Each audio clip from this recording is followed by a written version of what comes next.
శ్రీ రామకృష్ణ ప్రభ ఛానల్ను చూడండి, మాసపత్రికను చదవండి. శ్రీమాత్రే నమః, శ్రీ గురుభ్యో నమః, శ్రీ రామకృష్ణాయ నమః.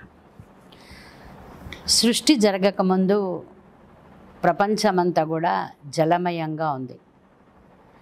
ప్రపంచం అంతా అండపిండ బ్రహ్మాండాలు ఏమున్నాయో మనకు తెలీదు. ఊహిద్దాం అందరం ఒక్క సెకండ్. ఈ జలమయంగా ఉన్న దాన్నే ఆపో నారాయణ అంటారు. అంటే ఆపో నారాయణ అంటే అఖండమైన చైతన్యం వ్యక్తమై అన్ని చోట్ల ఉండడం. ఈ యొక్క జలమయంలోంచి ఒక బంగారు అండం బయటపడుతుంది. అదే హిరణ్య గర్భం. ఈ అండం ఒక సంవత్సర కాలం, అంటే మనకి ఒక సంవత్సరం, మనుషులకి ఏదైతే ఒక సంవత్సరమో దేవతలకు అది ఒక రోజు. అంటే దేవతల కాలమానం ప్రకారం ఈ అండం ఒక సంవత్సర కాలం, అంటే 365 × 365 సంవత్సరాలు లెక్క వేసుకోండి మీరు. అలా ఉండిపోతుంది. ఉండిపోయాక ఆ సంవత్సరం తర్వాత ఆ అండం రెండుగా విభజన జరిగి ఆకాశము భూమిగా మారుతుంది. ఆ ఆకాశము భూమిగా మారిన అండంలో నుండి బ్రహ్మదేవుడు ఉద్భవిస్తాడు ఆయన సృష్టి చేయడానికి. ఇది పౌరాణిక కథ.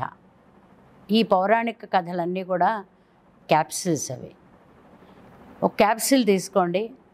ఆ క్యాప్సిల్ పైన కవర్ ఉంటుంది, లోపల మందు ఉంటుంది. లోపల మందు అనేది మనకు ఉపయోగం, క్యాప్సిల్ అనేది రక్ష. పౌరాణిక కథలన్నీ కూడా మనకి రక్ష. కానీ ఆ రక్ష దగ్గర ఆగిపోకుండా లోపల ఉన్న మందుని మనం ఆస్వాదించాలి. ఆ మందే జ్ఞాన మార్గం.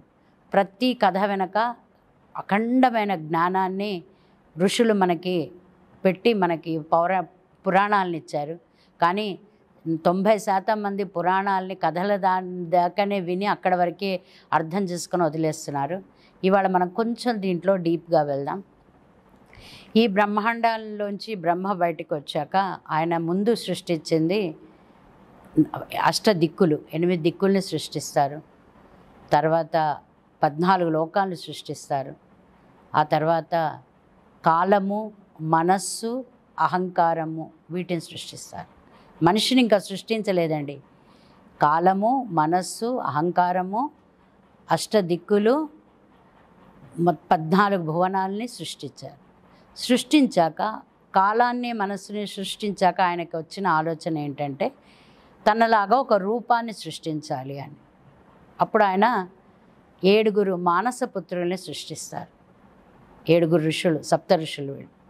ఇందులో 2వ వారు అత్రి మహర్షి. అయితే ఈ అత్రి మహర్షి అంటే ఏంటి? కథ కాదు. కథని మనం కొంచెం లోపలికి వెళ్దామని అనుకున్నాం కదా. అంటే త్రిపురాలు, త్రిపుటి అంటే అన్నీ 3: సత్వరజ తమో గుణాలు, ఉదయం మధ్యాహ్నం సాయంత్రం, త్రికాలాలు, త్రిసంధ్యలు. ఏది చూసినా 3: దేశకాల పరిస్థితులు, నామరూపక క్రియలు, అన్నీ 3తోటే సంబంధం ఉంటాయి. ఈ 3 సత్వరజ తమో గుణాలు, ఈ 3టికి అతీతంగా ఉన్న వారు అత్రి. అంటే ఏంటి? ఏ విధమైన ప్రాపంచికమైన మాయతో సంబంధం లేని గొప్ప మానసపుత్రుడు అత్రి మహర్షి. అంటే ఆయనకు వేటితో సంబంధం లేదు. ఆయన ఎప్పుడూ నిశ్చలంగా, నిర్వికారంగా ఉంటారు. ఆయన భార్య అనసూయ. అనసూయ అంటే అసూయ లేని మనిషి.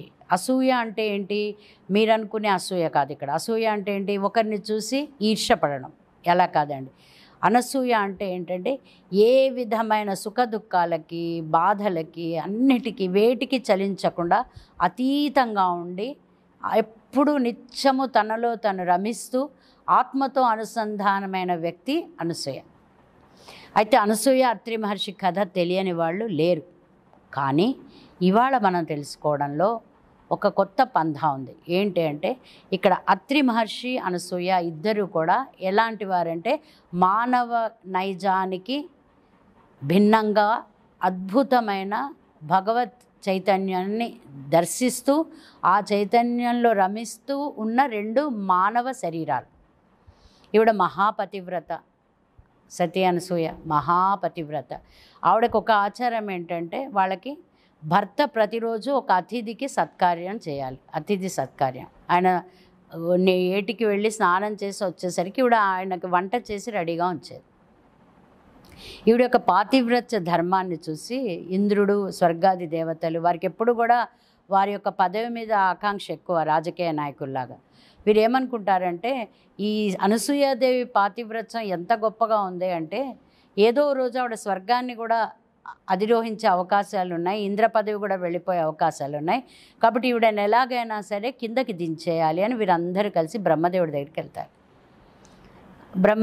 బ్రహ్మదేవుడికి వాళ్ళ మొర చెప్తారు. అప్పుడు బ్రహ్మదేవుడు ఏం చేస్తాడంటే మేము కిందకి వెళ్ళి పరీక్షిస్తాము, నేను, విష్ణుమూర్తి, శివుడు ముగ్గురం. ఈ కథలో ఉన్న అంతరార్థం చివరికి చూద్దామండి. కథ అందరికీ తెలుసు, ఆయన టూకీగా నేను చెప్తాను. ఆ ముగ్గురు కూడా ఏం చేస్తారంటే ఋషి వేషాలు వేసుకొని భూమి దగ్గరికి వస్తారు, వీళ్ళింటికి వస్తారు. అత్రి మహర్షి అనసూయ నివసించే గృహానికి వస్తారు. అత్రి మహర్షి స్నానానికి వెళ్తారు, అనసూయ దేవి ఇంట్లో ఉంటుంది. వీరి ముగ్గురిని చూసి ఆవిడ నమస్కారం చేసి కాళ్ళకి నీళ్లు అవి ఇచ్చి పాదపూజ చేసి లోపలికి రమ్మంటుంది. లోపల వారికి కూర్చోబెట్టి పీటలు వేసి, స్వామి అతిథి సేవ సమయమైంది, మీ ముగ్గురికి భోజనాన్ని వడ్డిస్తాను నేను. మా వారు స్నానానికి వెళ్ళారు, వారు వచ్చే లోపల మీరు కూడా స్నానం చేయండి అంటుంది. అంటే బ్రహ్మ విష్ణు మహేశ్వరుల రూపంలో ఉన్న ఋషులు అంటారు మేము స్నానం చేయక్కర్లేదు, మేము చేసే వచ్చాము, మీరు నెయ్యి అభికరించి మాకు భోజనం వడ్డించవచ్చు. అయితే నేను ఇప్పుడే భోజనం తయారు చేసి వస్తానని లోపలికి వెళ్తుంది. అయిపోతుంది, వంట అయిపోతుంది. మళ్ళీ ముగ్గురు వీరి ఋషుల దగ్గరికి వచ్చి వంట సిద్ధంగా ఉంది, మీరు పీటల మీద కూర్చోండి అంటే వాళ్ళు అంటారు మాకు ఒక కోరిక ఉంది, అది తీర్చాలి అంటారు. ఏంటి చెప్పండి. నువ్వు అపురూపమైన సౌందర్యవతివి, అసలు నీ సౌందర్యం జగన్మాత సౌందర్యం, పరాశక్తి సౌందర్యం. నువ్వు నగ్నంగా మాకు వడ్డించాలి భోజనాలు అంటే ఈవిడ ఏం చేస్తుంది, లోపలికి వెళ్తుంది. లోపలికి వెళ్ళి భర్తకి దండం పెట్టుకుంటుంది. ఆవిడ మొదట పెట్టింది భగవంతుడికి కాదండి, ఆవిడ ఎవరికి దండం పెడుతుంది, భర్తకి దండం పెడుతుంది.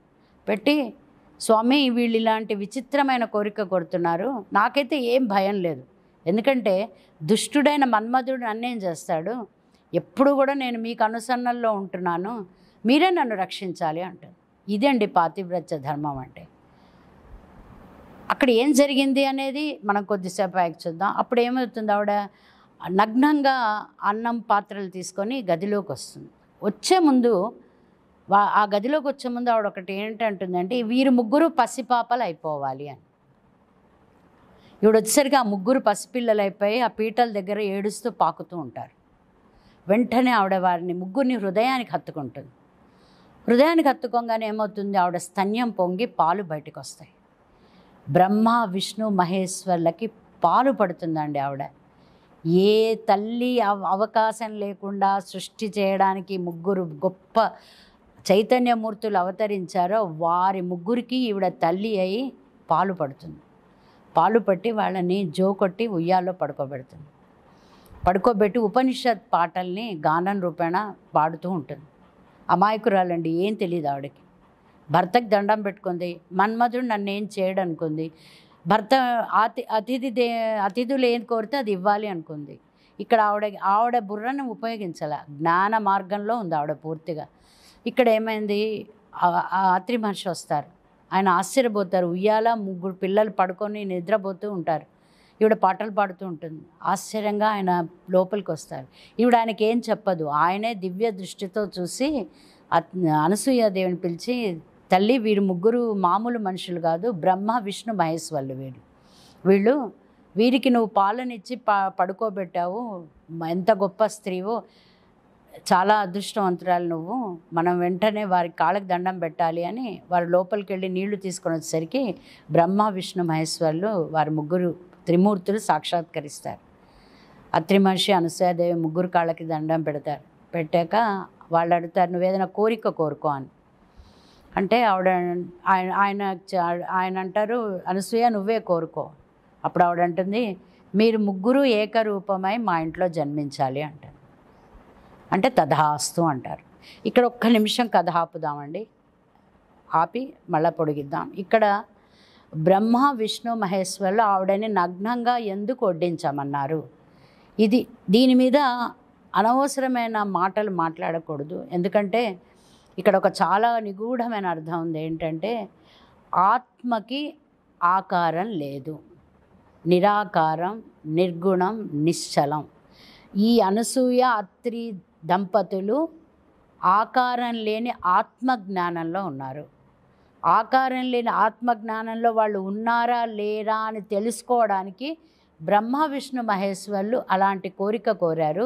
ఆ కోరిక వెనుక వారి ఉద్దేశం ఏంటి అంటే, నిజంగా ఆత్మస్వరూపంతో వీరు మమైకమై ఉంటే ఇలాగే జరుగుతుంది, వాళ్ళు పసిపిల్లలు అవుతారు. అలా కాక ఆవిడ మానవ సహజమైన వికారాలతో ఉంటే కనుక వేరే విధంగా ఉంటుంది. అప్పుడు వీరు అక్కడి నుంచి వెళ్ళిపోతారు, ఆవిడకి ఏ విధమైన స్వర్గప్రాప్తి జరగదు. ఇది వారి యొక్క ఉద్దేశం.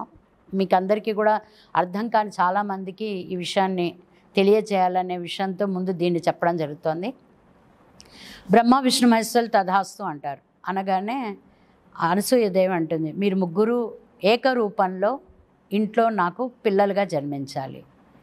తథాస్తు అని వెళ్ళిపోతారు. కొద్ది కాలానికి ఆవిడ గర్భవతి అవుతుంది. బ్రహ్మదేవుడు చంద్రుడిగా పుడతారు, విష్ణుమూర్తి దత్తాత్రేయుల వారుగా పుడతారు, శివుడు దుర్వాస మహామునిగా పుడతారు. ఆ ముగ్గురు కొడుకుల్ని చూసి చాలా సంతోషిస్తారు అత్రి అండ్ అనసూయ దంపతులు. పుట్టిన వెంటనే చంద్రుడు తల్లి కాళ్ళకి దండం పెట్టి, అమ్మ నాది చంద్రగ్రహం, నేను అక్కడే ఉండాలి, కానీ నేను అక్కడ ఉండి ప్రతిరోజు నేను నిన్ను దర్శించుకొని నీ కాళ్ళకి నమస్కారం చేస్తాను, నన్ను ఆశీర్వదించు అని నిష్క్రమిస్తారు. దుర్వాసుడు చెప్తారు, నేను మా ఋషి పుంగవుడిని తపస్సు చేసుకోవాలి, నేను తీర్థయాత్రలకు వెళ్ళిపోతాను. సర్వం విష్ణుమయం జగత్ అన్నారు. పూర్తిగా విష్ణు అంశతో పుట్టిన దత్తాత్రేయుల వారు మా ముగ్గురు ఏకస్వరూపంగా నీతోటే ఉంటారు అని చెప్పి దండం పెట్టి వాళ్ళిద్దరు వెళ్ళిపోతారు. దత్తాత్రేయుల వారు అత్రి మహర్షి అనసూయాదేవితో ఉండిపోతారు. దత్తాత్రేయుల వారే భారతీయ సనాతన సాంప్రదాయ గురు పరంపరకి మూలం.